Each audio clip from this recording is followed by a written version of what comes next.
Okay, so now our phase 2 dice differential. Looks like it's all 4. Wow, so on to Richmond will apply. It's 4 for the Union with momentum. So with their 4 activations, the first thing the Union is going to do is rally this stack of troops, Pope's stack of troops here. And then they're going to send 2 SPs by rail from the Army of the Potomac in Washington to Pope's stack. So now Pope is going to have 6 SPs, and if you'll recall, he's only facing a stack of 1 SP. So that's 2 of our 4. We still have to satisfy our on to Richmond requirement, so that means that we have to attack a stack of SPs or claim a resource hex in Virginia. So Burnside is actually going to take his stack and attack Bragg's forces here. So Burnside's going to move right here. That's 1, and then he's going to move on to Bragg's stack. Now, Bragg doesn't want to give battle because he knows he's at a significant disadvantage, 5-2. So Bragg is going to roll to try to avoid battle. He needs to roll an 8 because his modifier is just a +1. There's no cavalry involved. All right, Bragg rolls a 10. So Bragg can displace. Let's see what his options are. He has to come into a hex that was not in Burnside's zone of influence. There's a mountain gap there to the west. I'm not sure if he can avoid battle through a mountain gap or if he'd have to retreat into that sort of cul-de-sac in the Allegheny right here. So let's look that up. In fact, Bragg can avoid through that gap. He could avoid across a mountain if he wished to do so. He would just incur a penalty. So he's made it across. He's made it through the Allegheny Mountains. So Burnside has used 2 SPs. He can use 2 more to try to establish control of Covington, but he would still be out of supply because Bragg is in the way, so to speak, and blocking that supply line. So he's going to move again on Bragg, and Bragg again is going to try to get away, and this time he has a more favorable rating. He's going to add 3, 2 because he's already on the move, 1 because of his defense rating. So that's an 11, so he gets away again. So he's going to move, of course, closer to these resource hexes in West Virginia. So now Burnside has been chasing Bragg to Charleston, not really a position he wanted to find himself in. So Burnside has moved 1, 2, 3. Burnside has 1 more move. He's going to just try to do it. If not, he's going to give Bragg a free movement point here, or a free entry into Charleston. So 7 + 3 is 9, so Bragg gets away again, and he's here at the Gowley Bridge. So not what Burnside wanted. And at the same time, Burnside was never able to actually give battle to SPs in Virginia, so this doesn't count as satisfying the onward to Richmond requirement. So the Union forces are done. They only had 3 activations. They would get a 4th if they could attack something in Virginia, but they don't want to send the Army of the Potomac across to attack Beauregard. Pope rallied to this turn, so that stack of troops isn't eligible to do anything else. And the 2 that they sent are part of that sort of rally thing, and even if they weren't, they'd already moved this turn. So the Union is already, they're done for the turn, and they have to sacrifice, somewhere they have to sacrifice a strength point. And I think that they're going to take it out of the Army of the Potomac and degrade that to 5. They would have liked to do something in the west, but not having satisfied the onward to Richmond requirement, they've sacrificed or they've been penalized. They don't have the opportunity to do that. So the Confederate forces would again like to be very aggressive in southeastern Missouri. They have fortified themselves in New Madrid, which has the double benefit of making New Madrid now a depot and a supply chain. So they could very easily start moving into southeast Missouri if they were willing to challenge the Union Army of the Tennessee and push them further into Missouri.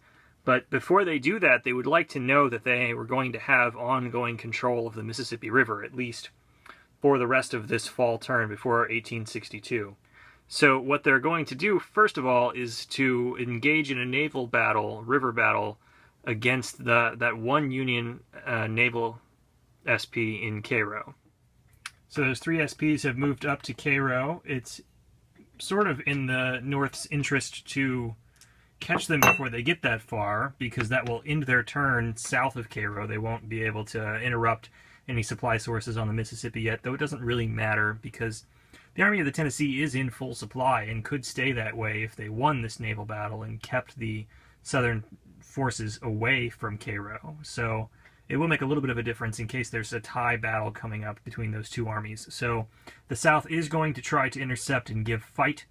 Just like any other interception roll, they need to beat a 9. The modifier is a 1 because of their commander here, Foote.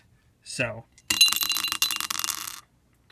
they don't make it, they don't get to do it, so they're going to have to fight the South in Cairo. So let's see how this turns out.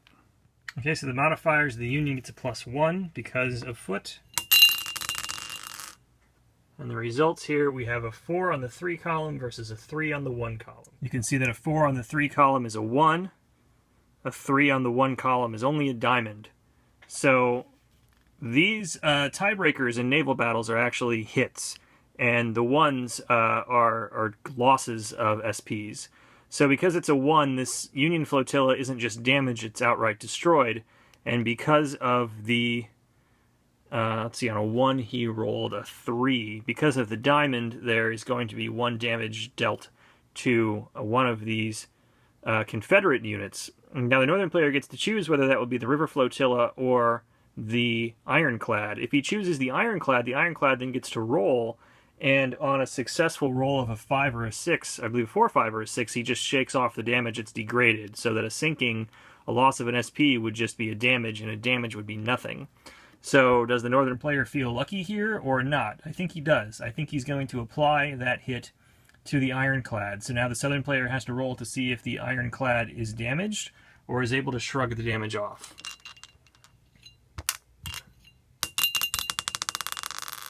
Well, it didn't pay off at all. In essence, the Southern force took no damage. So 1 Union River Flotilla is down, Foote gets displaced, and the Southern forces now enjoy naval control of Cairo, Illinois, which has the effect of blocking river transport to Cairo from upriver, or blocking any supply from coming from St. Louis south of Cairo, or from Illinois, Indiana, Ohio, Pennsylvania, down the Ohio to Cairo to Mississippi River. So that was only 1 activation, 1 disastrous activation for the North.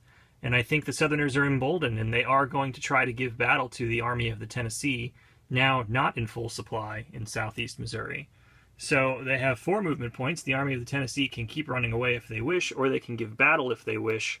They don't really want to give battle because they suspect that the Southern player has a card, and that's why they're so anxious to do battle. But if they keep withdrawing and keep retreating, 1, 2, 3, 4, they're going to find themselves in Ironton, not far outside St. Louis, and they don't really want to do that. They don't want to have to fight the Confederates in southeastern Missouri and, you know, possibly risk, there's a lot of towns in Missouri that can serve as depots in supply chains, but they don't really want to risk putting Fremont or Curtis out of supply and ceding the southern half of the state of Missouri, so they don't really have a choice. They really have to give a fight here. So they're going to stand and fight. So in this battle, the Confederates have 7 troops, plus the Trans-Mississippi card is 2, plus Johnston is 2, plus Kirby Smith is 1, so that's a total modifier of 5, so that's 7 plus 5, to the Union, who has 8 plus 2 for Buell and Halleck's modifiers. And because this battle is taking place in a marsh, there's also a +1 defender modifier. So looking back on it, it was really pretty stupid to give up New Madrid. I think the Union probably should have stayed and fought there in New Madrid. They would have had the same modifiers, and they would have been that much closer to Tennessee. They just can't give up that much territory. But nonetheless, we'll have to roll here, see how it comes out. Okay, so the Confederates add 5, the Union adds 3.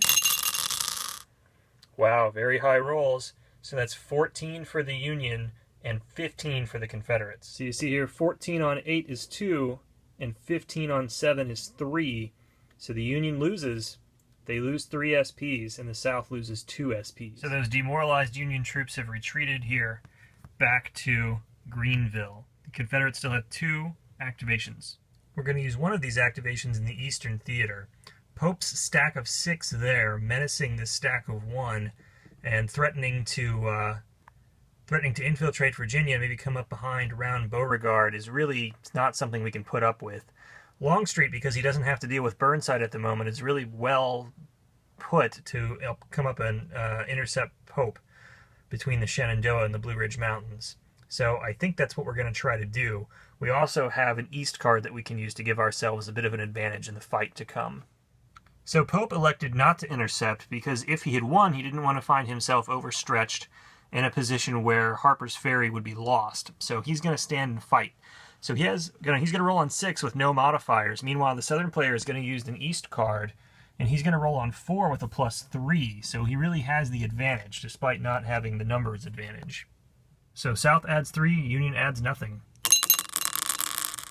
That's a 9 for the South, a 6 for the Union. So you see here a 6 on 6 is a 1 star, but a 9 on 4 is a 2, so the South wins.